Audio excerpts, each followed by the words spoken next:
hitting the go live button, pulling up my notes. Excuse me. Here we go. Firehouse Vigilance. It's Corley Moore. This is weekly scrap number 85. Today, my guest is John Lovato. He is the founder of Brotherhood Coaching, creator of so many classes from culture issues to overcoming adversity. He is an author who wrote Fix Your Firehouse. He has been an instructor, a presenter, and most importantly, a firefighter for the last 23 years. John Lovato, it is my pleasure to have you on today as the guest of weekly scrap number 85. Welcome, my brother. Hey, thanks, Corley. Appreciate it. To everyone watching live, they are logging in as we get this going. There we go. Everyone watching live, if you have questions for John or myself, please do not hesitate to send them in the comments. Did I miss anything in the intro? Anything you would like to add? Nothing that pops out, but I'm sure it'll all come out during this show here. Perfect. All right, then I'm going to kick right off into it and start right off with where I first heard about you, which is Fix Your Firehouse, the book you wrote. And this is an issue that I think runs rampant through the American Fire Service, the fire service in general, and that is the culture of the firehouse. And so talk to me about how it came about, where it came from, your desire to write it, everything, go. So I started really, I've always enjoyed the job, loved the job, third generation firefighter. It was just grew up around it, right? So a little different upbringing than maybe some, but very similar to others. And I always appreciate it. I was fortunate enough to kind of get around some like-minded individuals in my county down here, and they kind of showed me how I wasn't as into the job as I thought, right? You know, and I was like, oh, wow, these guys, they're pretty jam up with stuff. So started going to more conferences, trainings with them, and just kept going. You know, one of my first conferences, I think it was like 2009 or 2010, was Orlando Fire Conference, and I was hooked, right? Right. I mean, they just worked us so hard, and I was like, this is awesome. This is what I want, you know. Actually, the department I work for is much better than where I started. I loved it. My first shift, we had like 20 runs, and where I used to work was 3 to 5 calls a day, maybe. Right. So this department's busier. We had a lot more fire than where I'd started, so it was like, wow, I'm being a firefighter now, right?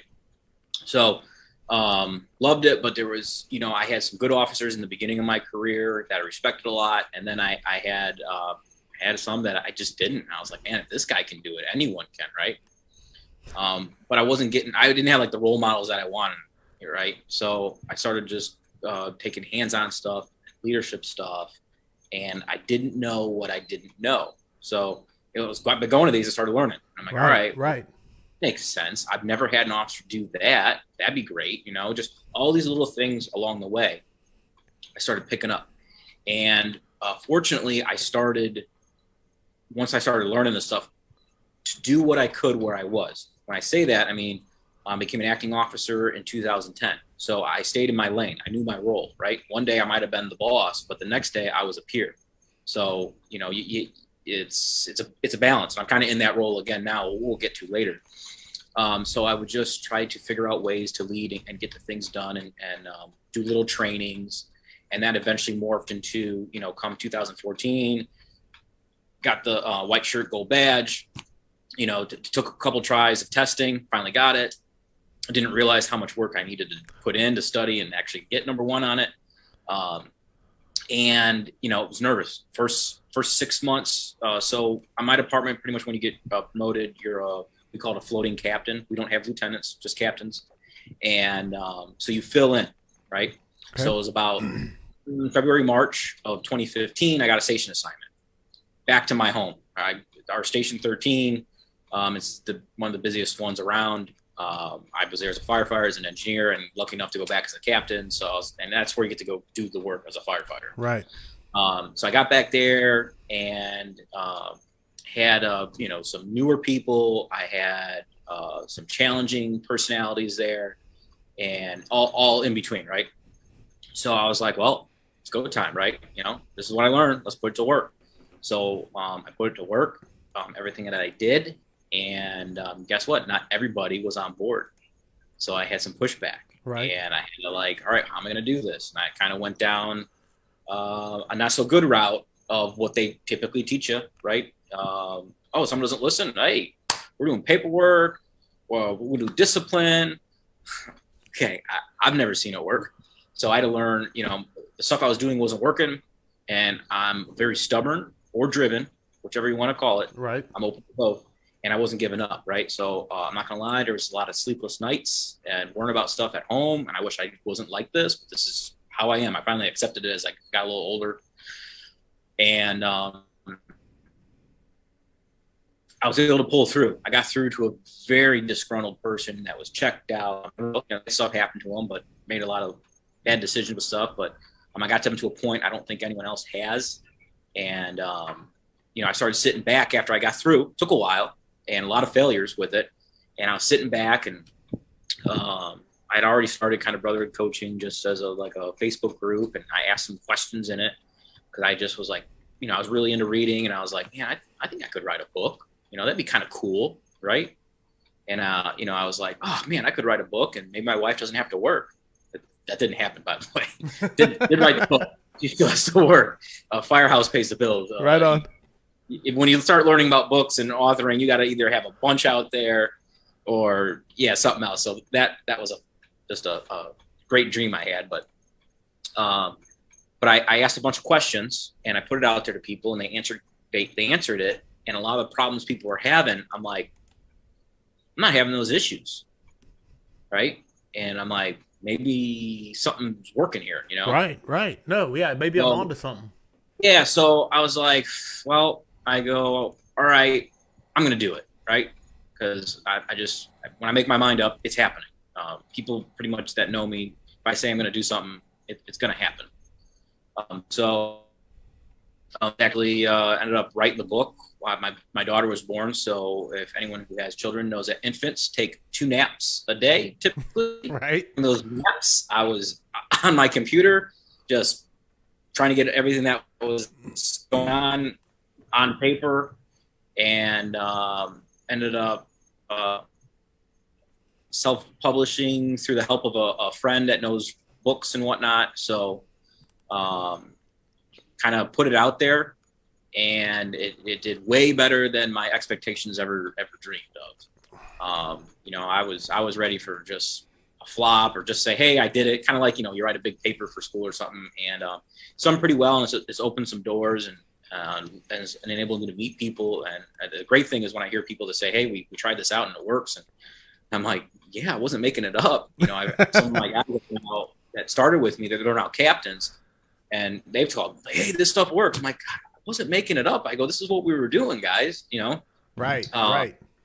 And it's just cool to see when you hear that hey, this is working, and it gave me something good to do, because we all, the bigger your department, you start realizing that we all get in this job for different reasons.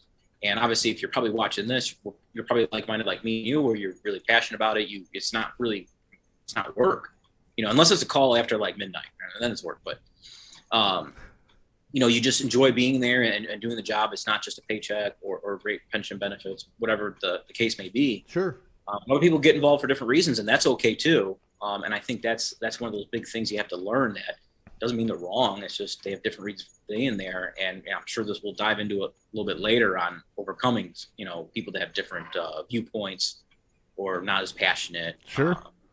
Everyone, nothing. I'm big on learn from history. A lot of stuff is just basic human behavior. It's been repeated. Don't have it all repeated, out. right? You start maybe on your own department. The guys on the floor do something. You're like, come on, you really thought the Chiefs were gonna be okay with that? Or the Chiefs maybe implement a policy, and you're like, you thought that was gonna work? Right. Some stuff can come back to just like knowing people, and kind of you can figure out what's gonna happen and just treat them nice. No, I like it. But I'm gonna jump off right now and jump into it and say, what is your advice to? You obviously said be nice, so I know that's coming. But I want to jump into the lack of buy-in, the lack of the turd at the station, the turd above you. Even I'm throwing a lot at you here, very broad in my problems, but. Let's just start with the guy who refuses to buy in. You're the guy running the show at your crew, at your house. Yep. What's your advice to the guy who's dealing with that right now? So you talked about before, you said turd is a boss, and it was just a saying that goes with that. You can't pick your boss, but you can pick your relationship with your boss. Right. So you got someone disconnected. Fortunately and unfortunately, about every year, the majority of my crew would get changed out. Busier house, I'd get the newer drivers, newer firefighters. There was a couple guys I actually hung on to for like 5 years. And the joke is I've got a contract with them, and they try to escape every now and then, but I always try and get them back. But they know my ins and outs. You know what I mean? Right. I'm not by any means. They know he's mad. He said okay. There's certain ticks I got, but they've got me figured out that hey, it's okay. This is just stuff we deal with. But you'll have people that are into it, and then people that are not, and a lot of it is building that relationship with them. It is just second nature for me. If we bump into each other, I'm going to find something to talk about that we have similar interests in. It just kind of comes natural because I like talking with people and shooting the shit. So you're a relationship builder, would you say, naturally? Yeah. We'll talk about it, and especially if they're on a crew, I try. It doesn't always work because there's very different personalities out there. Right. It's just natural. I want to like the people I work with, so start talking about common themes, and kind of most people, and I said it earlier, that they don't know what they don't know. Right. To help them. And so I've had some, I do basic stuff when I get a new crew in. And some of the basic stuff is, hey, we're going to gear up for time. We have two different types of vehicles in my department. Engine, well, there was a Quint, but it's basically, an engine with a stick on it, same setup. The Trenton, right. Yeah. You're on an engine, or we call it a rescue, and it's a 2-person first out medical truck. It's SUV. But guess what? If the firefighters and engineers are on the rescue truck, company officers on the engine with an engineer and a firefighter. But gearing up is different. So I do something as simple as, hey, we're going to gear up for time. I want to see where everyone's at. I want to know when we pull up, because the rescue guys, they got to put their stuff on. How long do I got to wait in my head before you're coming in to help us, either with a line or get a search going? Right. And so you do a drill. And and right out the gate, you're kind of giving them that, why am I doing this? It's not just arbitrary. Yeah. Look, I get it. Like I just did a class at the Orlando Fire Conference, and I had people who paid money to come to a fire conference doing PPE drills. Right. And I said, bear with me, guys. There's a method for my madness. And it was basically a class on how to teach. And they all, in the beginning, I'm getting looks. And I'm like, man, I'm going to get jumped after this. Right. But no, everyone kind of understood. And so same thing with my crew, though. We do that drill, and I see where they're at. And a lot of them, some of it, the newer people, they're taught, because I actually teach it in our recruit school that we put on. So newer people are pretty much squared away with it. The other people that have been on a little bit of time maybe don't have a method or a system. And we find out, hey, it's taking you 3 minutes. It should only take you 90 seconds. Right. Here's a couple ways. So we just do something like that to get them dialed in. And I've had guys immediately go, no, it was mask up drills. So after we do the PPE, we'll work on some mask up drills. Maybe the same day, maybe not the same day, depending on call volume and what's ever planned. So it was a mask up day, and my goal is to have everyone on my crew less than 30 seconds. And since 2014 of being a captain and having over probably 30 to 40 people on my crew, I only had one person that couldn't get it, and they just couldn't get it. And my department is no standard with it, so I'm not 100%, but pretty darn close. Right. Right. The whole point is, with repetitions, you can get it. Well, I had a guy goes, hey, I can mask up. I said, I bet you can. Show me. Just show me. And that bridged that wall they put up, it knocked it down just by saying, hey, show me. Right. Well, okay. Because I was doing it, I'll go out there and do it. I don't sit there and not sweat with the guys. I'll go do it first. Right. Yeah, especially if I got to build that relationship, and I'm asking them to do stuff that other officers may or may not be, but I have a reason for it, because I just want to show up and do a really good job on calls, because that's what I want to do. Right on. And so that's what I focus on. I focus on safety and operations, and not safetying everything to death, but if we train, we're going to make ourselves safe. Right. So I love that. I love that. I've had drills where I could tell guys weren't really paying attention. And we had a couple acquired structures that were going to get knocked down, and I got a smoke machine in there, and we just did some search drills. And one of the guys, he didn't listen, and I said, hey man, stay low, because what do firemen all want to do? They want to stand up, right? Because it's easier. Well, he stood up, he didn't stay oriented, got turned around. He goes, man, I'm turned around. I don't know where I'm at right now. I go, I tell you what I tell you for a reason. So sometimes you have to give people the experiences so they have those aha moments. If So that they makes understand sense. what they don't know. Yeah, I could say to them blue in the face, I can do it and show them, but it's still not firing that they have the buy-in. So you have to give them the experience. And so go with that is quick plug for Jim's Place, FDTN, Nice. Fire Department Training Network. Me and other cats went up there for their fire combat, went to 27, 28 fires in 4 days. Nice. I don't want to go to 28 fires in 4 days. And like there's actually a picture. I think the picture I sent you, there's another picture where I'm just like this. So I was done. I was like, right. I was only continuing out of pride. And I came up there with guys and I'm like, if you guys quit, I'll quit. I'm like, it was very challenging, but so rewarding. But the point of it is now on my department, we've got 6 Connex containers that we're putting together, and we're going to, realistically, we're probably going to be able to put 1 or 2 burns on a year because of logistics and live fire, NFPA 1403, stuff like that. Sure. But the point is we're going to try to give those experiences now to the whole department.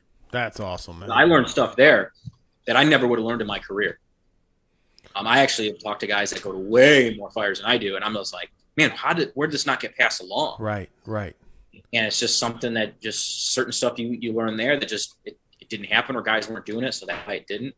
And I've never not everybody that's been has nothing but the highest utmost respect for FDTN and Jim McCormack. So it ruined me because now my standards for training are so high that I'm like, oh hey, there's a hands on. I'm like, is Jim going to be there? Right. No. This one's a joke. Right. Yeah. I mean, you got to do the best you can with what you got, but I'm going to catch you up I'm going to catch you up on the comments coming from the gallery. We got Joey Hayes. He said game time. Zach Pace said heck yeah. Ryan King chiming in said awesome book, John. Learned a ton from the academy. Joey Hayes is talking about we get to do this job. It's all about mindset. And I've got a first question coming at you, and it is Dustin Duncan. He said, as a firefighter, if you're very knowledgeable in a subject, how do you get coworkers to buy in and learn from you?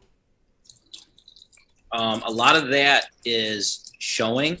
So I see this where there's guys that want to be an expert in everything, which is awesome. I really don't think you can, because to really get the sets and reps. So find your niche with it. So let's say your niche is search, just for example.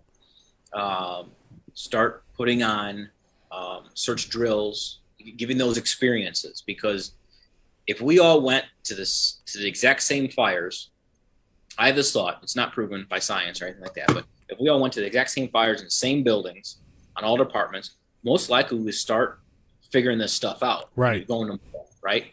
So a lot of it is guys just haven't had the experience. A lot of the ways I operate is because I've had fire alarms that turned out to be structure fires. I've short stretched on really big fires.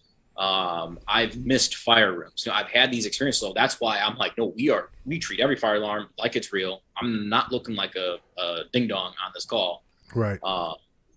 And we're going to practice this because this could happen.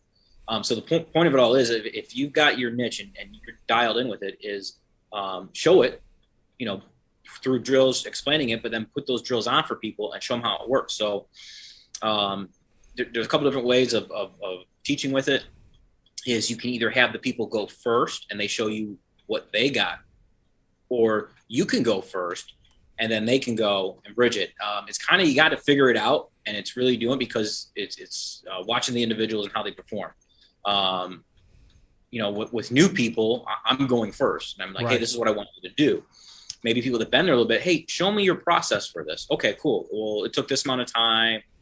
And something simple as just getting your gear on for a call. I watch guys that, especially if they're an engineer and they become an active captain, they don't have a system. I go, I got a system. I go, check this out. I'm big on, hey, listen, call me a seatbelt Nazi. I'm big on wearing the seatbelts, and I show guys how they can do it very quickly. And so then there's really no excuse for it. Hey, look, yeah, that is easy. Yeah, there's a reason, So the point is, a lot of times, if I hope I'm answering it how he wants, is you have to show it, and then show people how doing the proper technique is better than how they were doing it. Right. So let's say we'll stick with search with it because I like search. Sure. If they're always standing up, have victims low, but you're probably going to need some real smoke, not Hollywood smoke. Hollywood smoke layers different than real smoke, and show them how they can easily miss things. Or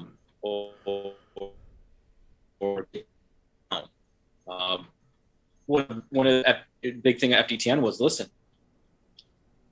people are lying on the ground. You're going to miss, and they just put it in context. I went, I've never heard it said like that. You know what I mean? Say that again. I lost you. Low. Back up real quick and say what you. Yeah, I lost so you. When they were talking about search at FDTN, and we always tell people just in a fire, hey, get low, because normally it's busy because of heat or smoke. But they said, listen, people are on the floor, right, or on a bed. Get low. If you're standing up, you're gonna miss.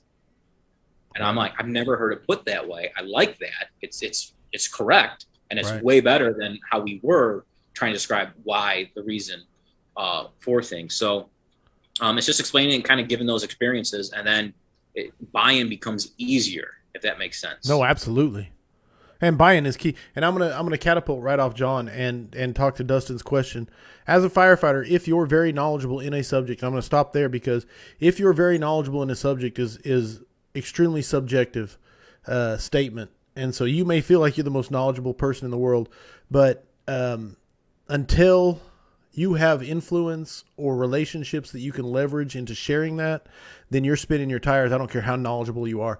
Now then, if you're a guy who came from the FDNY with 30 years experience and came down to another department somewhere, then you probably instantly have that like influence you can instantly leverage. But unless you're that guy coming in there as a firefighter, you need to build relationships and get people to understand, build relationships first, and then your influence will grow from that, and then your knowledge can be shared. If you come in trying to share your knowledge and saying, but I'm knowledgeable, then be ready for a rough road. Okay, John. Sorry. No, that was spot on. Sean Duffy chiming in said, my suggestion, first, stop referring to them as coworkers. Everyone in that department is a member. If we are trying to create buy-in, we have to address them as if they are more than just an employee. I don't know if he was referencing us or not, but I don't know if he said that. But yeah, the fire department is a family, not a office. I think that's a mantra that's been gaining headway over time. Correct? Yes. Yeah. It's I think it's easy to. I've had chiefs over the years that want to treat it more like a business, and it's an infrastructure. It's not a business. It's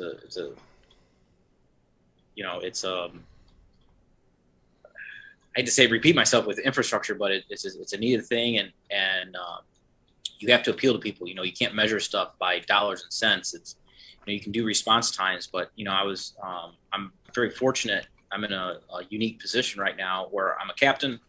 Last year I got signed off through our task book and process to be an acting battalion chief. My battalion chief went upstairs on a temporary, permanently duty. So basically, when another chief retires, he's become an admin chief in like a year and a half. Right. So in the meantime, I'm going to be filling in for him on a regular basis until there's a test. Now, because of overtime policy, stuff like that, every now and then I can get bumped down. But for the most part, like 7 out of 8 shifts a month, because of our Kelly Day, I'm pretty much the battalion. Right. So you're on the captain. It's right. Great. So I'm captain. We go out and pull lines and do cool stuff. But as a battalion chief, I'm seeing this other side, and you have to understand that.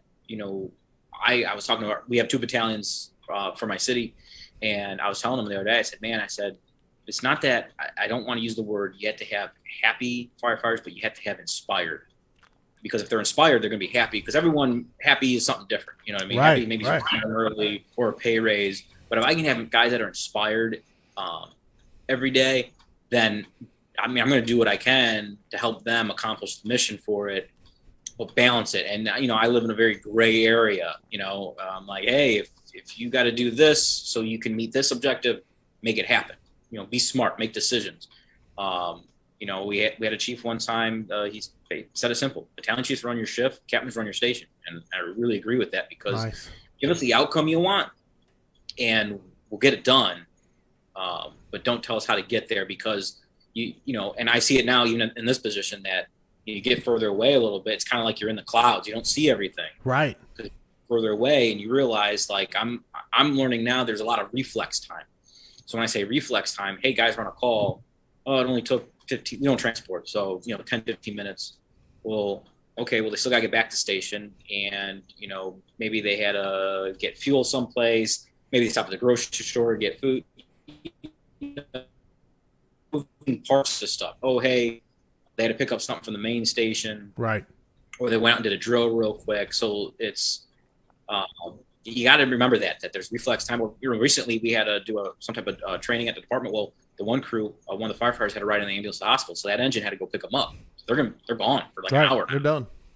And you just see all those moving parts and realize that it's got to be more fluid and give people the benefit of the doubt.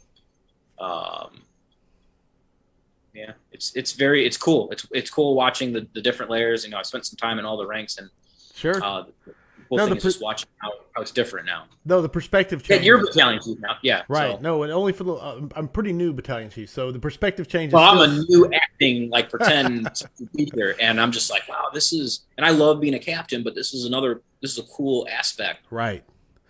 No, and you said something great. You said inspired. I love that, because I always push this mantra of, if the crews, if the guys on the line enjoy coming to work, if they're excited to come to work, then the rest of the stuff takes care of itself. But that doesn't quite encapsulate it. But when you say inspired, that is kind of what I'm looking for. That was the word I was missing. You know what I'm saying? That's great. Sean Duffy did clarify, and because when I read it, it sounded like he was talking to us. He was replying to the comment from the original question on the coworkers deal. So I was like, man, I felt like when I read that, I was accusing me and you of calling them coworkers. So there we are. I don't think we did, but no, it was my inflection. Eric Gage says, the buy-in is what initiates the crew integrity. Firemanship and passion for the job builds a crew. How can we, as firemen and drivers, lead from the front? I'm trying to see it, and initiate these values. He said it. Lead from the front. Show them. Yeah. Example. I was a driver, engineer. I just started doing little. I had a captain I respected. He was senior captain, and he kind of let me run with the training. And so I did. And I would bring the guys, and we'd do just little stuff, because once again, I was a driver. You know what I mean? I wasn't the captain for the crew. So we just do little stuff. And that was kind of like me testing the water back then. And and I tell guys, start now. Don't wait till you get, because let's face it, most of us seem to aspire to be company officers. Some want to say firemen. Hey, whatever makes you happy, do it. Right. If everyone does what makes them happy, hey, we're in a good world, right? But I do see a pattern where most people just want to make company officer, and then they're good, and some want to go past, whatever it is. But the sooner you start, the easier it will be, because then you're not that hypocrite, right? That was a pain in the butt fireman, pain in the butt driver, didn't want to do anything. Now they're captain. Now you're like, whoa, we're going to save the world. Right. Yeah, you're going to do this, you're going to do that. We got them. And, I butt heads with those guys, because I'm like, listen, calm it down, bro. Like, especially if they try to lecture me, I go, oh, buddy, I've been here way too long. Me 10 years ago, much more quiet. Now, not so much, because but based off of what we talked earlier, relationships. We have a good relationship, good. If there's no respect, then that's where some of this comes in. Sure. So the sooner you start with that and build all those relationships, but do the right thing. What's right, because it's what's in your gut. You're like, man, this isn't right. We should do something. Or like, I have it in me, unfortunately, or fortunately, however you want to look at it, that I'm like, man, if we don't do something by hands-on training, I feel like I failed. And so I always try to do something. It doesn't always work out because of moving parts of the day, or there was some type of training, maybe not training I would like to do, but there was something. And I do try to balance the guys. I don't want to drive them. Of course, there's rumors that, we were always in our gear waiting for calls and like doing burpees all the time or something like that, which is false. But that's a great reputation to have, though. So yeah, most of my drills are less than an hour, or sometimes only 20 minutes, just getting out and stretching at a place in our first due area. But I got off track with it. But the point is do what you can with it, and it will be easier. But if you wait until you're company officer or a chief officer, you're going to have a hard time because you didn't get the sets and reps earlier. Right. It's kind of like, hey, if you want to be good at doing pull-ups, do more pull-ups, right? If you want to be good at forcing doors, force doors under different conditions. Not just being hard, but hey, let's force this door blacked out. Can't see anything. Poor visibility, right? So if you did them in training, then you do good on scene. So the same thing applies to leadership and doing the right thing. If you do it early, it's going to be easier later. Do the hard things first, and it's not going to be as bad later. 100%, man. You can't get to the point of being a captain or a battalion chief and decide you're going to be a hard charger. You have to spend the same amount of time either on the way up or when you get there. It's going to take the same amount of time to get the buy-in. So you can either put the time in previously over the years or don't expect the buy-in until you put that time in. It's that kind of like, I think the best analogy you said is pull-ups, man. If you've never done a pull-up and you decide, hey, we're all going to do 100 pull-ups today, then you got to put in the work to do those 100 pull-ups that day. Yeah, how's that going to work out? Right, exactly. So Nick Papard said, firefighters are not just numbers, manage stuff, lead people. Not sure why so many forget this concept. People just want to be treated like they're not just another body in a seat. Believe in and live your vision, and buy-in will come much easier. Solid. I like it. So touching on that one, don't quote me on this. Please don't. But I want to say it was something was talking about with Jocko. Big fan. I'm actually going to his muster. Nice. End of this month in Orlando. I signed up last year but got canceled. I got to hit his first roll call for first responders. I don't think he does them anymore. They haven't done it again because right. I was looking into it. I got the first one in Dallas. So sorry, that's my little flex. No, they give a very lucrative discount for firefighters and police officers. But something he was talking about, don't quote me on it, please. But it was like 70% of leaders suck. No, that's paraphrased, by the way. But the point of it is, we hold our leaders like we expect them. If you're my boss, you need to be better than me. You know what I mean? So we hold them as this unattainable expectation. And guess what? Sometimes people get lucky, or they had something measurable that you didn't, so they get in a position that you don't, and they're your boss. So the point of it is, yeah, some of them, I've had shitty ones, man, and I've had really good ones. Right. My fire chief went to bat for something yesterday. Like, I was watching the city council meeting, and I don't watch sports. I just could never get into it. Guys put it on. I'll sit there and I actually joke if football's on. I'm like, oh, this is a great tennis match, and they laugh because they just know I'm just not into it. But the point is, I'm screaming at the TV like it was a touchdown during Super Bowl, watching my chief deliver this presentation, change a contract with a neighboring department that, I don't, my opinion, not my department's me opinion. But he did something. He was very prepared. He's very charismatic. He's a smart man. And I watched him sell it. And I actually recorded it and I sent it to him. I go, at one point you said, they doubt me. You don't know me then. If I say I'm going to do it, I'm going to do it. And it was like mic drop. Yeah. I know the department sending memes right now, right? Of just walking out with a like WWF wrestling thing. Right. Just these crazy, this funny stuff. Right. Because just watching this isn't normal, right? They have this charismatic leader into the job, whatever. It doesn't always happen. We've had different ones. We've had maybe ones that weren't as charismatic that were good. But you're going to get people in those positions that might not, they did enough to get there, right? And the department, like the culture of your department is what you make it. So what you're doing and not doing right now is causing the culture in your department, if that makes sense. Absolutely. So absolutely. That's why there's, and I really do believe there's only going to be so many percentage of end of the job slugs and middle road people. It just seems like history has told us that, right? Now, I think there's things you can do to make it better because we see chief officers in certain areas that are doing it. They're moving that needle and making more people engaged and into it.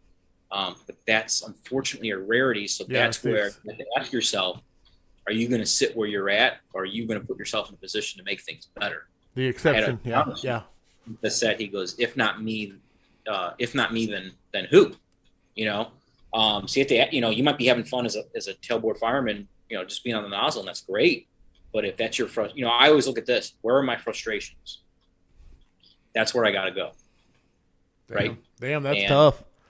Oh, it is because yeah. I was a very happy captain. That's a call out right there to a lot of satisfied senior men type. Yeah. So my chief at the time, I think he was a deputy chief. He came up to my station. He's like, "Hey, what do you want? Where do you see yourself?" I go, "I could retire captain, be a happy guy, but I'm not going to lie to you. I do have a desire for more to do for this department, And he goes, we have we're about to build a new station coming up. We have a lot of retirements coming up. There's a lot of opportunity. He goes, do me a favor. Where you at with your acting battalion chief? I go, I have the task book, and it's sitting in the drawer. I go, I'm riding the truck, chief. He goes, get your acting battalion chief. I said, all right, I'll work on it. So I worked on it because he asked me, and come to find out, I like it. And recently they promoted 3, so we added that second battalion. Right. There's a good chance in the next year there could be like 2 openings for it. I mean, I don't know what the future is going to entail for me because it's still a competitive process for it. But it's just one of those things, man, that, I told him, I go, yeah, I got frustrations, and I guess I want to see what I can do. Put my money where the mouth, it's easy to sit back in the bleachers, but you got to get in the arena. And I have aspirations. I'll definitely take the next battalion chief's test. And I told him that, we have a division chief of operations going to retire in like 2 years. And I said, I'm interested. And if there's, I hope you consider me for it. Whatever I got to do, I'm trying to, I'm looking, I actually just put my application in to get my master's degree. Wow. I'm not a fan of formal education. Right. No, same. No, and you really touch on a good point, which is it's almost easier to sit back in the jump seat, facing backwards, and then criticize everything forward. You know what I'm saying? But you have to at some point own it and say, what am I going to do about it?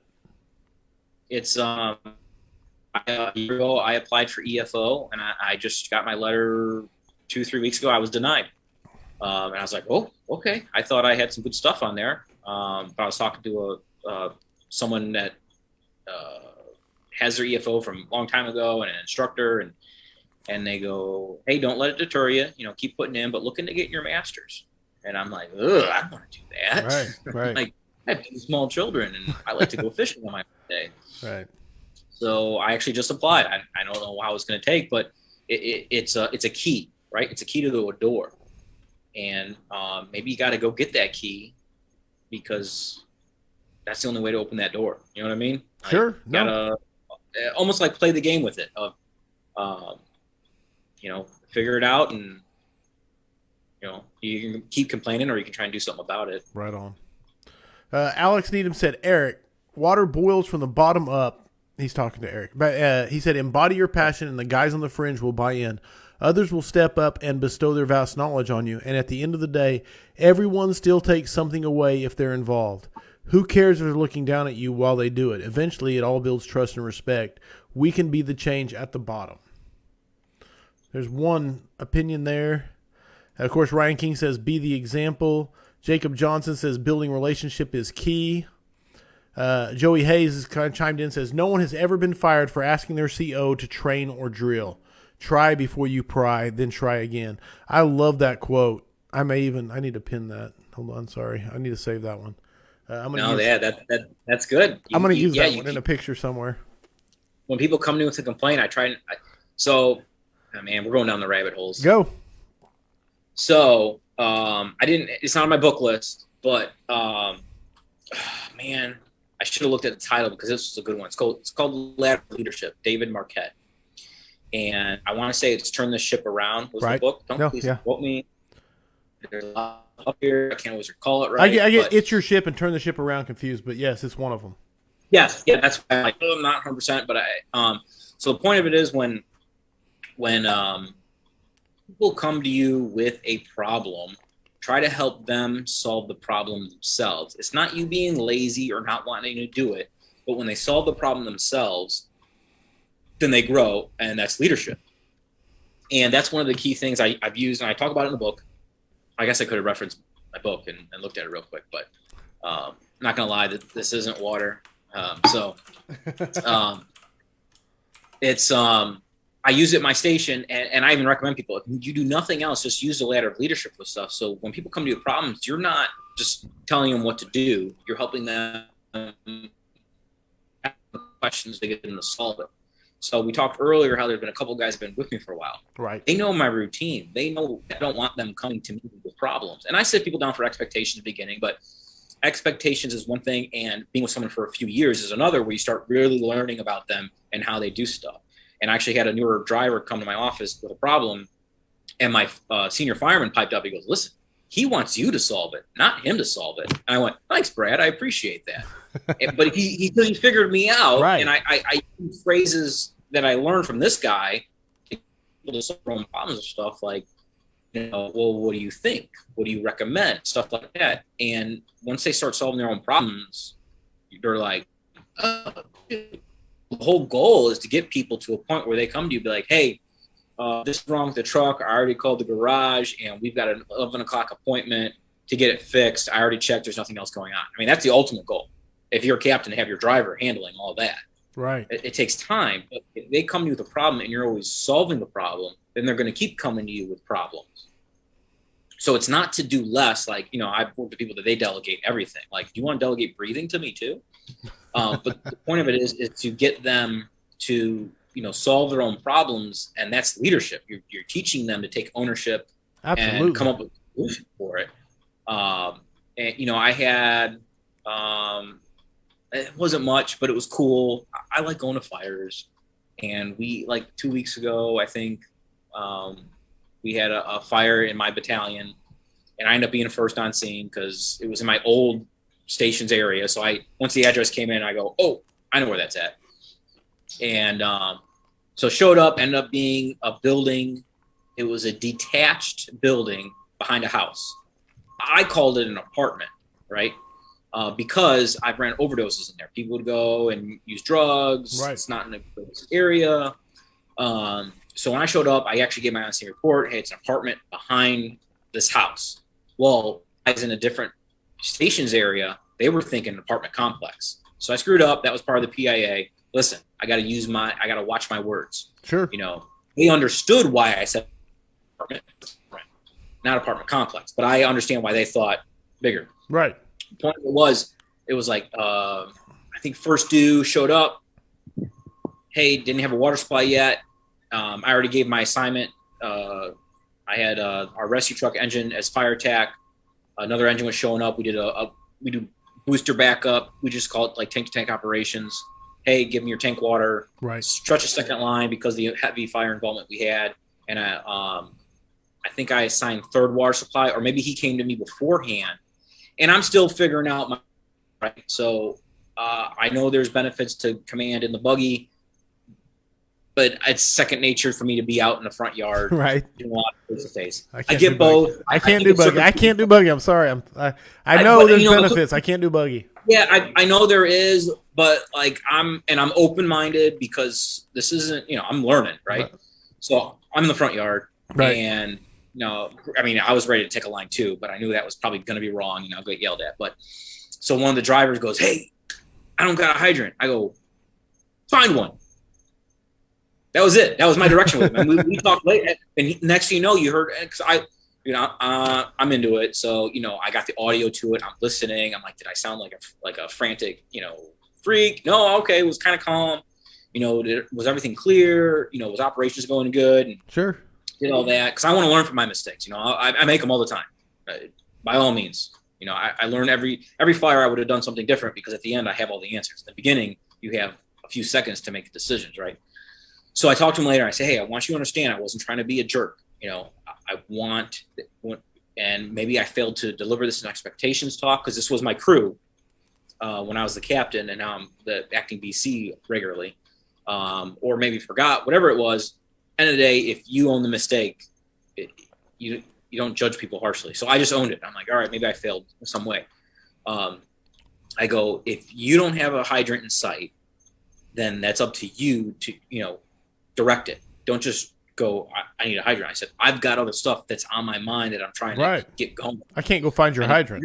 I need you to focus on it. If you can't find it, then you tell that third in. And he did. I actually heard him on the radio when I listened to the audio, because I even told third dude they were coming in. I said, I think I told him to get a water supply, but he might have said it first. Hey, engine, whatever. I need a hydrant. And they literally went textbook perfect to, we have a playbook, and we don't really practice to the playbook, but we did it because that's just how we work. So it was cool. But the point of it is that's an on-scene fire call example of having them solve their own problems, let alone in the firehouse having them solve their own problems. No, absolutely. And there's a difference between empowerment and abdication. One is, I don't want to deal with this and I'm not going to put the effort into it. And one of it is, you need to take care of it because I cannot right now, Yeah. And the more empowered they are, the better, the less will actually get to your table over time. I've had a fire before where my engineer left his radio in the rig, and because of how things were flowing, I had no idea. He even said later, he's like, yeah, I didn't even have my radio on me. I'm like, well, shit, you did a good job. Because he's just solving his own problems that came about. Right. And I go, next time, bring your radio, though. It's like, no, absolutely. We're not advocating that, but no, when you lay the preparation and the expectation, then you can, have success without those key elements, in place. And that's the whole point of the preparation and the expectation. Yeah. No, that's beautiful. Let's see what I missed. Complacency kills. This is from Christopher Snow. Complacency kills, so you must discipline yourself to kill complacency. I like the wordplay there. Yes. Let me see what else we got. We have Ryan King saying self-awareness is key. Complacency is contagious, so you always have to be checking yourself and making corrections as needed. 100%. It's kind of like, if we go to 3, 4, 5, I'm going to brag about my buddy. So I started in the suburbs of Chicago, very, slow area. And if you grew up in that area, for the most part, you wanted to be a Chicago firefighter because that was the place to go, the city, right? Right on. So 2003, I came to Southwest Florida. My buddy we were on the job together in the suburbs. He went to a place half the size of Fort Myers, but, urban area, 2 stations, but a city, they were busy. And he did the dream, man. He did some years there, but he got into Chicago. He did his years on the ambulance first. He crossed over. He's on an engine company, going to way more cool, fires than I go to. And I wasn't jealous until recently. Okay. So he took the lieutenant, it's big department. He took the lieutenant's exam. It's going to be a while to grade. Issues happen to test, whatever it is. So he just interviewed for squad. Nice. Son of a gun got on squad. Nice. I'm not going to say what squad. I don't, put his stuff out there. That's fair. He got on the squad company in the city of Chicago. And, that's heavy rescue in that terms, It's just a different terminology in that region. It was like, I called him, I was like a little like fangirl. I'm like, hey, Bob, what's going on, man? Like, tell me all about it. And it was a bunch of training. He's an older compared to some of the guys on it. And they just, a lot of training that day. His officer told him, I'm going to make you the top 1% of the department. Everything he's telling me, I'm just like, oh my God, I'm like, this is like the officer I always wanted. Right. The crew, they go on, like working, they don't go on medicals. They go on big stuff, dive call, right. Whatever squad calls go on, obviously working fires in that region of the city and, big stuff, on my department, it's what the battalion chief goes on. His department, the go-to guys. 100%. And I'm just like, oh man, that's cool. But the point is now he's on a company that they are all motivated people. Right. They're the guys you go to the fire conferences with. They're all into the job. So they're going to a lot more stuff. So they're more into it. They're more jam up, squared away, as opposed to go, it's kind of like you go to other departments. If the guys aren't setting up their gear right or into it, obviously they haven't had those experiences that made them realize, wow, I need to get my stuff together. Right. Because whatever they've done has been enough. Right. And that's the empathy part of it. You have to understand that most people are doing just enough, right? And the truth of the matter is that just enough is going to get most of the people through their careers. Yeah. Well, and I'll give you. I work out before shift, and I got a little gym in my garage. Having kids, it's hard to get to an actual place, so I have a setup in my garage, and every shift I work out there, and on my off days I try to work out in there. But to guys that are super into working out, I'm a joke, right? My workouts are a joke. To me, I'm like, at 39, I'm like, that was good. I'm tired, jiu-jitsu, that's my cardio. And, but to other people, what I'm doing, which is enough for me, is a joke to them. So I keep that in context when I'm at the Firehouse of, just because they're not doing all the stuff doesn't mean they're bad. It's just, whatever they've done is enough. So you got to fix the culture of it. That's where you kind of maybe have to start promoting or pushing for things. We push for these Connex containers to try to put on these trainings and give these guys the experience to go, oh, this is important. I do need to practice this or do this, whatever it is. Right on. No, and the empathy is so huge, like you said, and just your ability. And I'm 45, and I feel like I hit it pretty good. And then I look at the guys that hit it good, and it's just like, I get it. I will never hold a candle to that. You know what I'm saying? Yeah. But no, I feel that in my soul. Empathy so important. Christopher Snow said, question. Are we collectively making search operations a top priority even if told no one is in there from dispatch or a bystander, or is it just a solid go-to table talk? That's a culture of your department, plain and simple. There's documented cases that people have said, oh, everyone's out. People panic in emergencies. And I think the story, don't quote me, I think it was Aaron Fields telling it, how in his department, or he had it, there's a fire, and she goes, everyone's out. She was babysitting, forgot she was babysitting. They found kids. So we have it in our playbook that we'll always assume it's occupied. I don't take size up information from citizens or police officers. They're not trained. They don't have the thought process that I do, because just always assume it's occupied and treat it as such. Just be smart with your decision making. You'd be surprised just applying water, what changes the conditions and things get better. Nice. But it's getting comfortable being uncomfortable, and that's some of the stuff like at FDTN. I did stuff there that I would not have normally done at my department, but because it was in a controlled environment and it was fire conditions I didn't have, like in my department, our bread and butter is a 1-room fire in a 1,200 square foot home, no basements. And most of them are single story. That's our bread and butter, right? So I go up there and they got setups for, 2-story basement fires where I try to find, like, if I could print out a certificate that said me and my partner are exempt from basement fires because we don't have them in Florida. But somehow I didn't have the balls to turn it in. Right. I knew if I did, they would say, you're going to the basement anyways. Right. And which happened every time. I'm like, why are we always getting sent to the basement? Right. I'm like, this sucks. So the point of it is most of the fires I've had, I could either see from the front door or whatever. Well, they were deep-seated fires. So I learned the importance of the first-in officer finding the fire. If you got to go in by yourself, find a fire, you got to be comfortable doing that. Like, stuff I learned there, I'm going to try. I gotta put my big boy pants on. It haven't happened yet where I went in ahead of the line to find it real quick and come back. One of the other officers, he did it, and he goes, that fire went so smooth. Right. But I will not expect my other officers to do that because they have not had the experiences and the training to make those decisions. Sure. My battalion chief, before he went up, he would allow me to do stuff on scene because he knew I had the experiences to justify what I was doing, if that makes sense. No, 100%. 100%. It was a calculated decision. It's that Rolodex, and that FDTN T-shirt you're wearing adds a lot to the Rolodex if you haven't been there. And I have not, so I'm not saying that like I know. I'm just from everybody. Oh, God.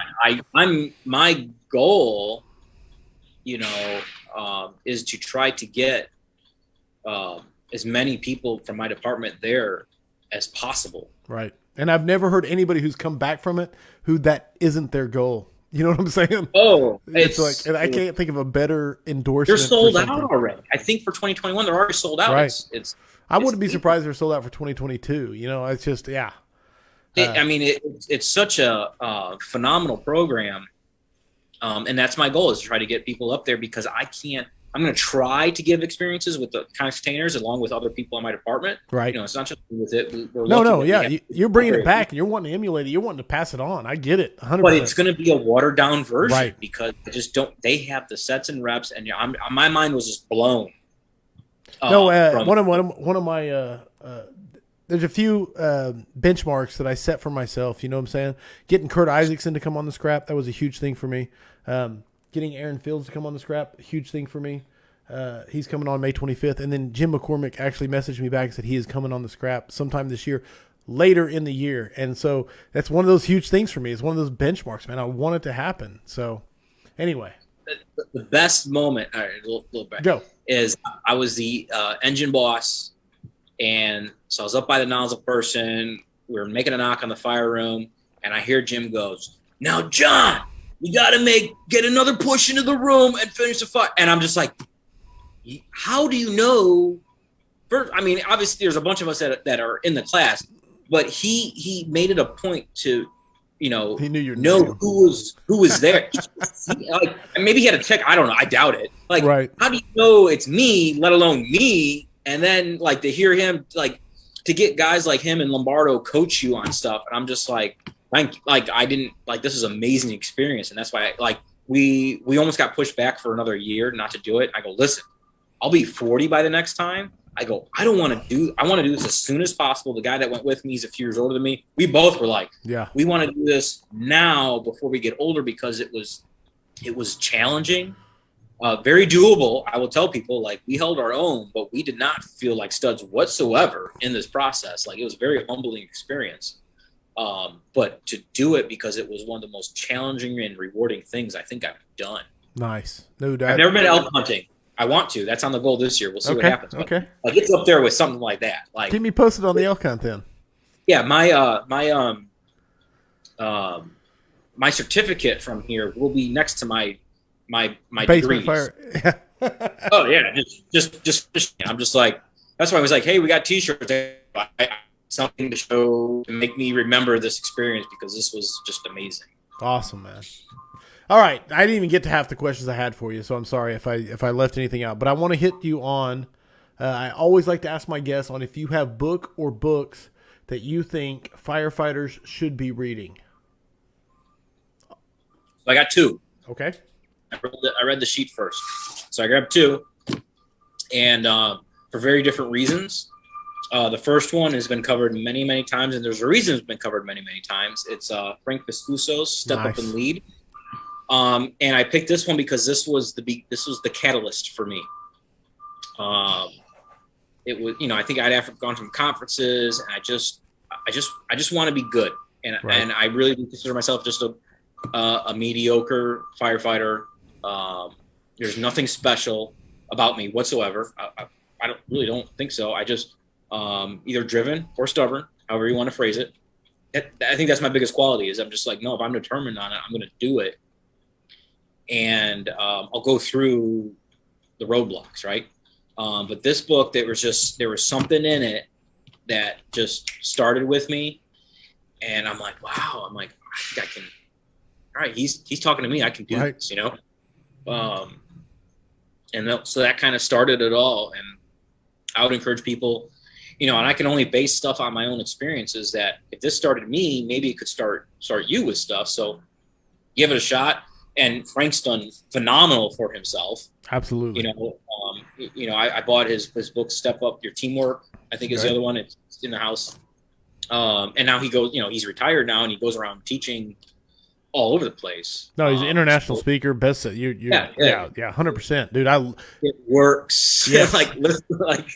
It's not made up. He's 100% genuine. That was when he was on the scrap. That was one of those things that blew me away. Is I'm talking to Frank Viscuso, and he was like, just 100% genuine and authentic. 100%. There's a reason why that book has been on recommended so many times.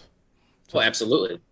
And the second one, which is very hard to get. I had to go to not a thrift store, an online collector store. So you're talking like 20,000 type deal. Oh, dude. I mean, There, just yeah, 20 there it is. Yeah. So I blame Kurt Isaacson Yes. for this one. He was talking about it, and I'm like, I got to look into this book. You know what I mean? And I've gone to quite a few conferences that Kurt's done. I respect him a lot. Awesome stuff. So I looked into this book, and I'm like, it was like $300 or something like that for a book. And I'm like, but the point is, it's not in publishing anymore. I think the family was trying to get it. Collectors, and I'm collectors. Like, you know, it's almost a collector's item. This is how I look at it. If any money you take that invests in yourself is going to pay dividends, right? So, you know, when we start, at least in my department, we hammer our probabies. We're like, listen, our pension is a beautiful thing, you know, but use your deferred comp, put money away, be smart, don't blow it, you know, investments. And we try to like have them be smart with their money and stuff. Right. So same thing with this 2,000 alarms, you know, I got it. And I read the book, and I'll give you one big takeaway. I mean, if you can get the book, great. I mean, if there's a way I could loan to people and get it back, but I've got books I loan to my own guys in my department, I don't get back. And I'm like, you guys have, like, I put my name on everything. Like even, you know, that one's got my name put on it. Right. So I can get it back one day because it's gone for a few years. And I'm like, oh, I didn't know I had that book. I actually had to create a sign-out sheet for my book. So, yeah, I did it. Like, I'm like a library. Maybe if you want to check it out or someone else, don't hoard them, you know.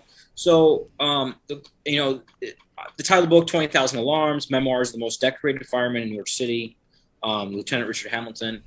And it was cool because he's telling his stories of just being just a kind of a badass. You know what I mean? Doing stuff that you want to do, doing cool stuff, making grabs.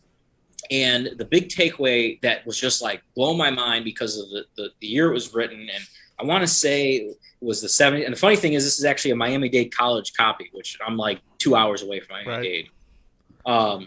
So it was actually at a library where I probably could have gotten this thing for free, but it was discarded from them. So don't quote me, like 60s or 70s, I think was his 10-year time with it.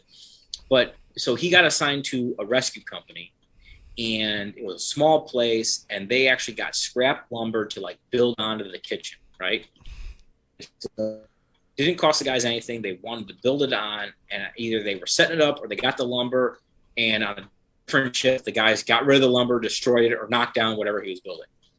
So the point is he's trying to do something good for his station. Right. That costs no money, and people still buck the system back then on a highly decorated unit. So don't get deterred when people are pushing back on you, throwing stones at you. There's people like, dude, everything I do is good. Dude, that is an amazing analogy. People don't like me. Yes. And that's fine. But that was my big like aha from this book. I'm like, here's a place like you wouldn't think that would exist. And he's just trying to like make their kitchen nice. And people were bashing it and tearing it down. I want to say it was like 1 or 2 times it happened. And then he just kept at it. And because he was probably stubborn or driven. Sure. And made it happen. And it was just cool. And so remember that when you're trying to do good stuff, it's still good stuff. Just because people are resistant or bad-mouthing you, listen, like I talk about it in my book. I could give everyone $20 and someone's going to complain it wasn't 100. Or that's it. I think hooty tooty. Right. You can't control what people think of you. Like it's just like I stopped reading the comments on my reviews. I got, I think, pretty decent reviews, but I got some people that don't. And when I did read them, like most of the people that were forced to read my book had bad reviews. If they read it on their own accord, they liked it. Right on. Like, how can you go from 1 star to 5 stars? Well, it's simple. It's perspective. And sure. We actually took a diversity class with my department. And that was the title of the class, but it really wasn't about diversity. To me, it was more about understanding perspective.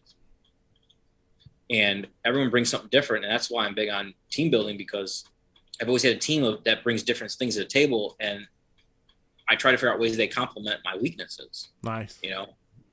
So if you just understand people's perspective on things get a lot better. You know, most people don't want to be or to be a jerk. It's just perspective and understanding it and trying to give them a little bit of a win. You know what I mean? Right. No, 100%. And if you're a battalion, especially a battalion chief role, that's like I'm really learning it. Like, no doubt. I'm trying the crash course. We gotta accomplish this thing today, and the best time is between here and here. But you've got stuff, and that's important too. And if I'm putting myself in your shoes, you know, like I was always okay. I'll give you an example, side story. Go. At my station, it wasn't out of the norm to have to go out for lunch because of the call volumes and stuff going on. So it wasn't a big deal for me. It didn't bother me. You know, we'd always have dinner together or something. We would always eat. For some people, sitting down in their own firehouse at the kitchen table and having 2 meals that shift, if that's the norm, that is a big deal to them. Yeah. So if it's a big deal to them, figure out a way to make it happen. Absolutely. And then plug in whatever you got to plug in around. You know, calls absolutely. Obviously, but like for some people, that's a big deal. So yes. Let's figure out a way to help them out. Well, and I think I want to capitalize on your side story and say, if you're in a leadership position, figure out what is a big deal to your guys and then make it happen. So anyway, regardless of what it is, go ahead. Yeah. That's me hijacking, but go ahead. Sorry. No, it's not hijacking. That's good. Yeah, because everyone's got different stuffs. They're hot button, whatever. And you know, I tell guys in the beginning when we do expectations is I tell them what my hot buttons are. Right and on. I'm like, this is what bothers me, and I've figured out into like 3 categories.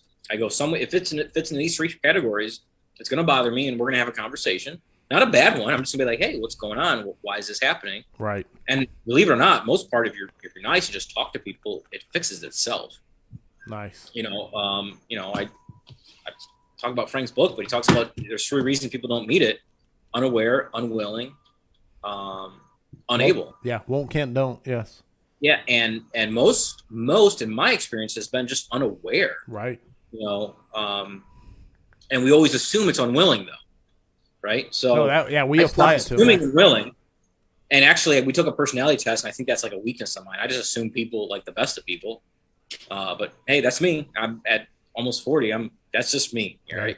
So I'm going to assume unaware and give them the benefit of the doubt, but I'm going to be direct with it and be like, hey, you know, I had a call not go so right some months back. I had a firefighter from a different station come in, and we went for it was like a trailer fire, but the trailer fire had a bunch of chemicals in it, which is closer to a building.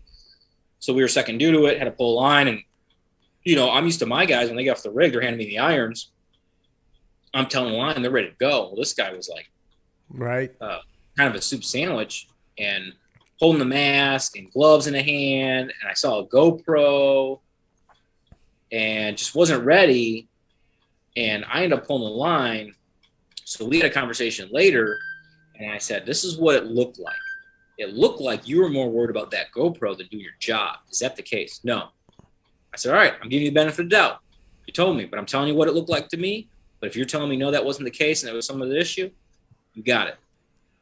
But the point is I wasn't like, "This is bullshit. You were worried about that." Right. You know, no. Right. I'm just telling you, this is what it looked like to me. Back to your empathy, man. I feel it. I feel it. Yeah. And you know, but the person isn't normally with me, so it's not like I saw a pattern. I let the officer know, "Hey, is this a pattern for you? I don't know. I'm letting you know with it." But I guess this is a good example of, like, if I was mad, like I put them on, like, "Hey, air packs, do this," and there was, you know, I was just like, "Get away from me," because I need to calm down because you know I can be a real jerk sometimes, you know. Right.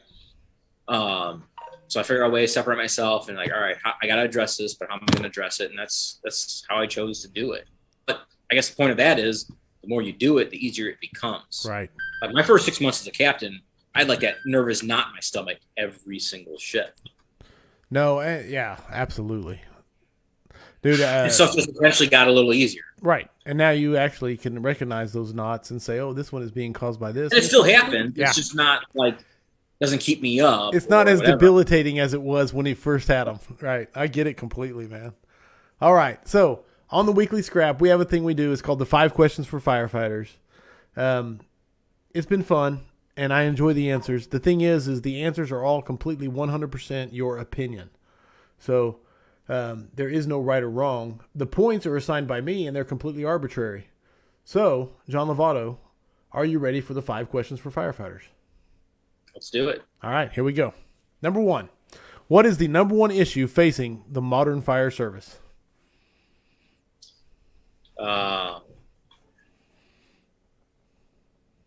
You just got to care.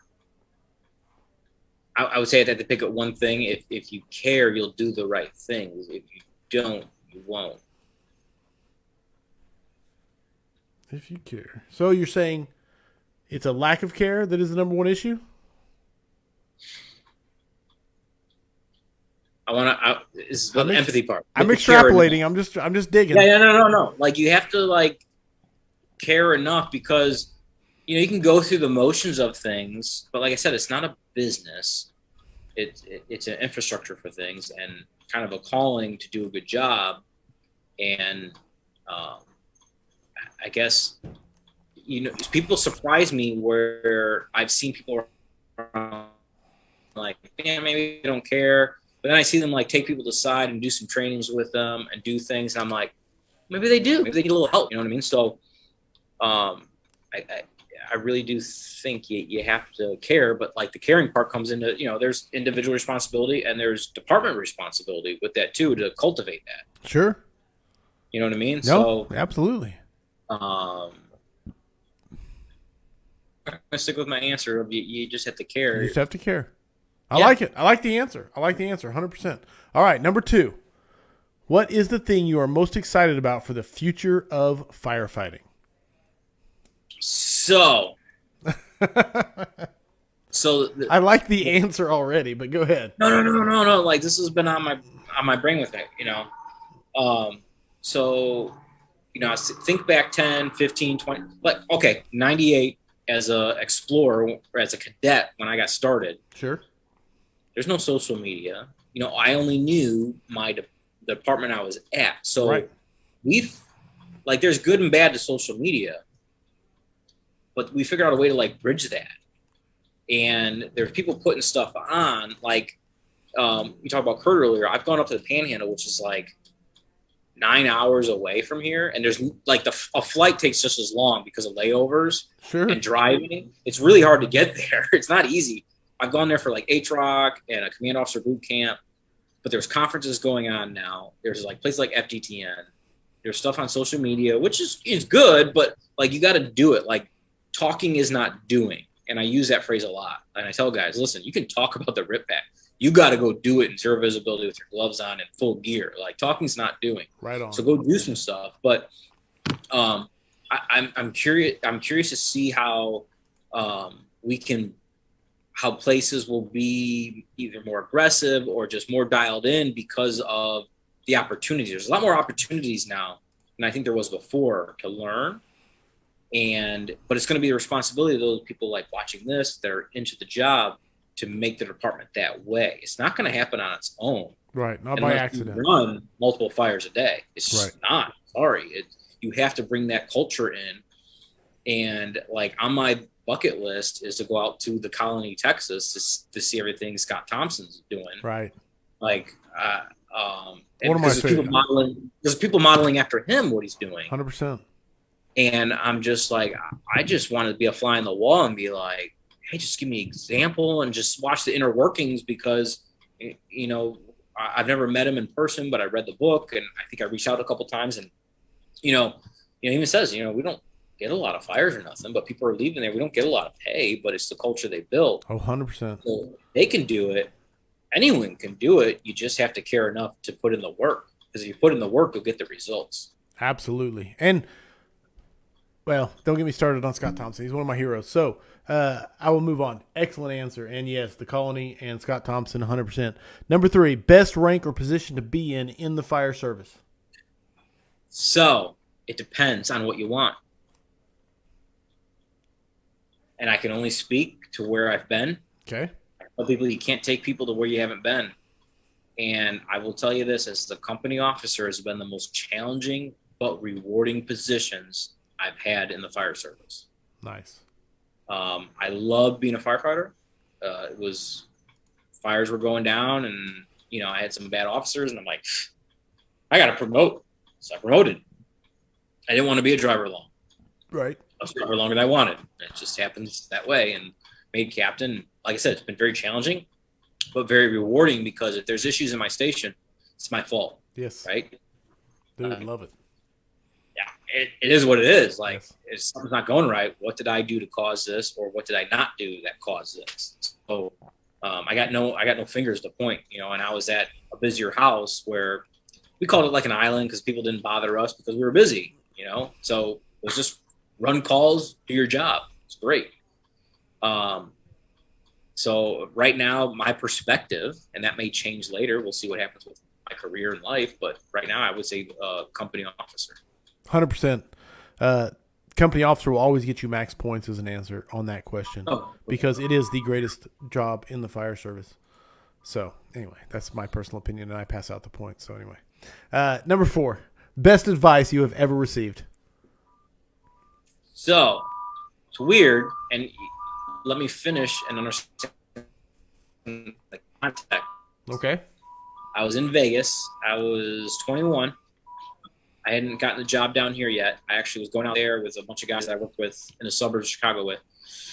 And we were sitting by the pool, whatever hotel we were at, and there was a New York City detective that was by the pool, got a cigar in, and I'm like, 21, you know what I mean? Right. Going with all the older guys. I like the story already. It's Vegas, New York City detective. We got a cigar. Yes, I love it. Well, I realized real quick I didn't want to live in Vegas. I'm like, all right, well, this is but I didn't get off the strip. I should have gotten off the strip and seen the area. I didn't. So I wanted to come to Florida. And he had a big old cigar, and he goes, hey, kid, just remember this. Always look out for yourself. And that might sound selfish, but it's not. The point of it is he was right. Do not, I got to watch my words, but do not always think that somebody else is going to look out for you. You have to look out for yourself and take responsibility for that. So whether that's setting up, taking care of yourself mentally, physically, financially, putting money away. I've got a life insurance policy. Right. I've lost some close friends at a young age. My youngest friend, he's my age. It was like 2 years ago. That wrecked my world. He had 2 small kids, and he passed away. And so I went out and got the biggest life insurance policy I could get because I didn't want my wife and kids to have to worry about anything. Right. Something happened, God forbid. And it's a morbid thing. I get it, but you got to take care of yourself. So 100%. I take care of myself. I got a life insurance policy, so my wife is set. I put money away for school to help my kids one day. I put money away so maybe I can retire at a younger age as opposed to doing full retirement, whatever it is. I work out and do some of the mental health things I do to take care of myself. Right. So you have to take care of yourself. Don't always expect your department to foot the bill because they want to. Trust, most places want to. Right. It's an unrealistic expectation, though, to put it all on them. You have to take some ownership. Like an easy one because it's visual. Don't want to hurt anyone's feelings, but hey, if you look down and you got a big old belly on you, you're not taking care of yourself. I'm sorry. You're right. Won't blame your department. I was a peer fitness trainer through the IAFF.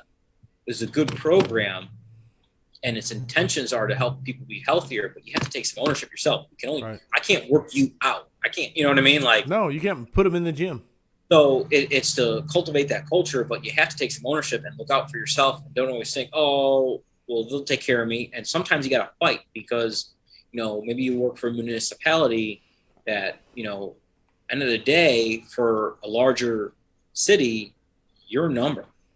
And if God forbid something happens with cancer or whatever, they're going to get you a number and try and write you off, and you got to fight. So just have your ducks in a row. And, that's why we have things like the IAFF to fight for stuff. That's why we have these resources, because most are good intention will take care of you, but it will happen where you will have people that won't, or they're overworked, whatever reason, don't have that blind faith. Like still look out for yourself and make those good decisions. You know what I mean? And that was, at 21, I was like, whatever, buddy. And I still remember it. You know what I mean? Free drinks. We're good. Yeah. And there's something to it because, I worked with guys that had to retire from mental health, and worked with guys that had a lot of issues, and it was legit. I know it has a stigma, but these guys that had issues, related to the job, and, some guys wanted to blanket it like it was nothing. And I'm like, I worked with them. I go, they had issues, you know what I mean? Like they needed help, and as long, I tell guys, I go, you got to do what makes you happy, and if being here is too much because of what you experience, I've never had, knock on wood, never catastrophic event, you know what I mean? Right. Where I was hospitalized or almost died. I had a near miss once, but, didn't have these experiences some of these others did.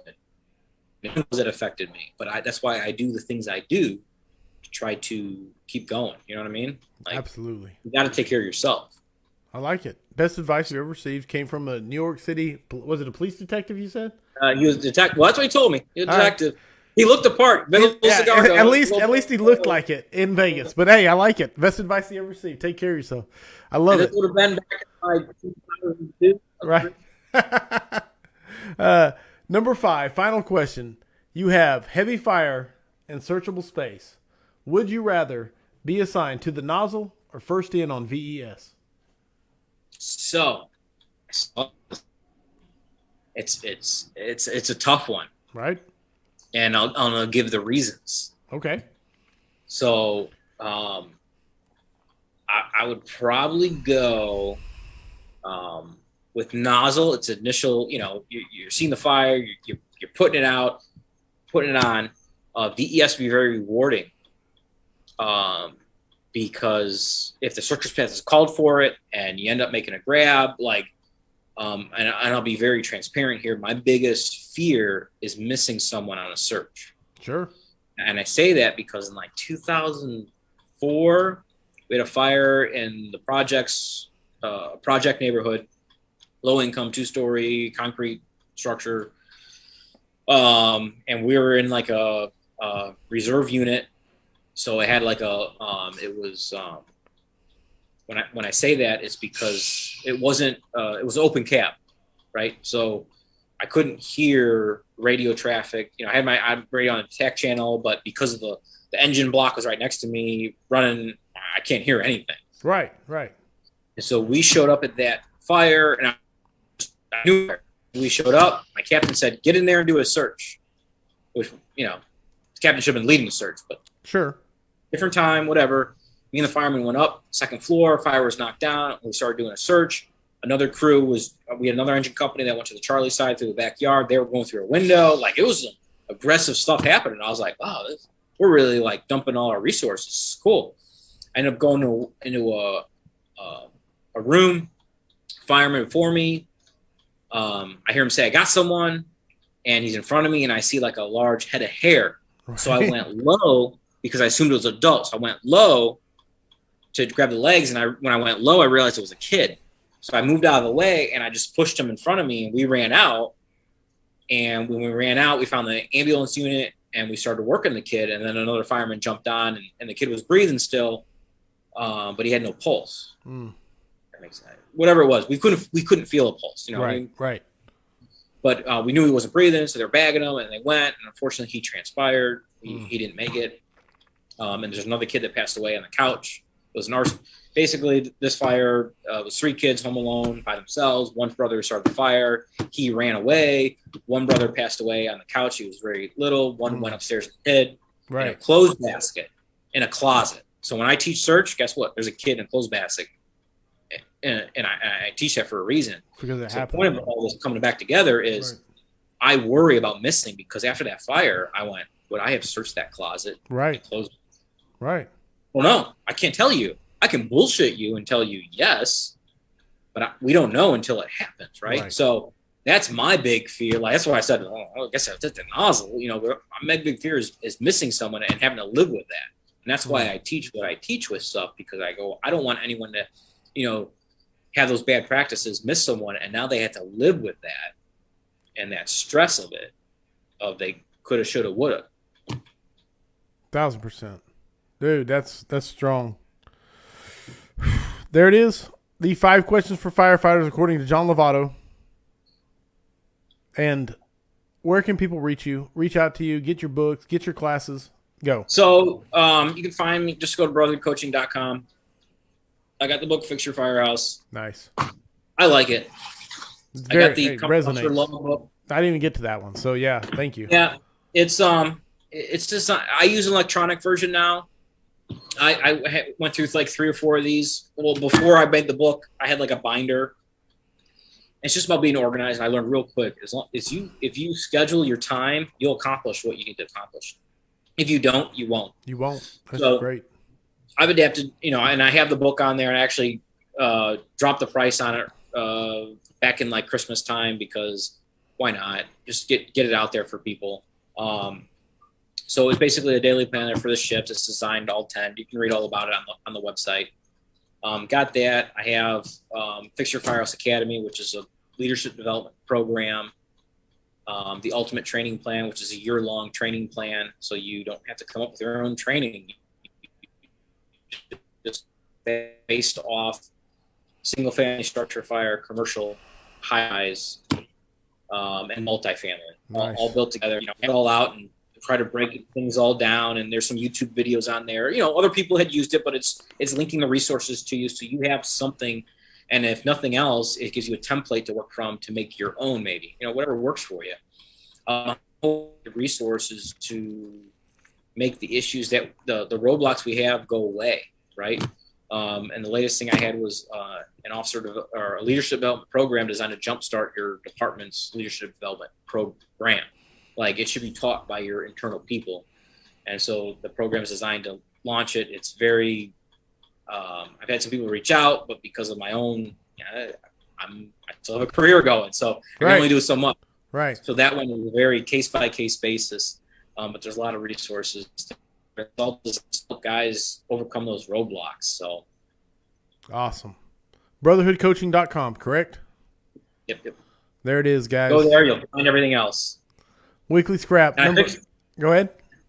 No, I fixed my email. There's emails. I'm sorry if anyone recently emailed me. They went to Narnia, and there was even stuff from Corley I was having issues with getting. But I think I got it fixed now, so I apologize if I don't get back, because I don't see it. But it's fixed now. But yeah, I'll try to help out where I can with stuff, but I try to keep my balance. I have my own mission statement and values that I try to abide by. So, I focus on work, but when it's not work, I try to focus on the family, even way past my bedtime here, but it's been fun. I'm sorry, brother. Yeah, that's all right. I appreciate you taking your time. This is Weekly Scrap number 85. Thank you, everybody in the audience, for the comments, the questions. Thank you for letting us go down rabbit holes. John, thank you for spending your evening with me. I really do appreciate it. I hope the tone stays silent unless it's burning. Everybody stay safe out there. Thank you, John. All right. Thanks, Corley.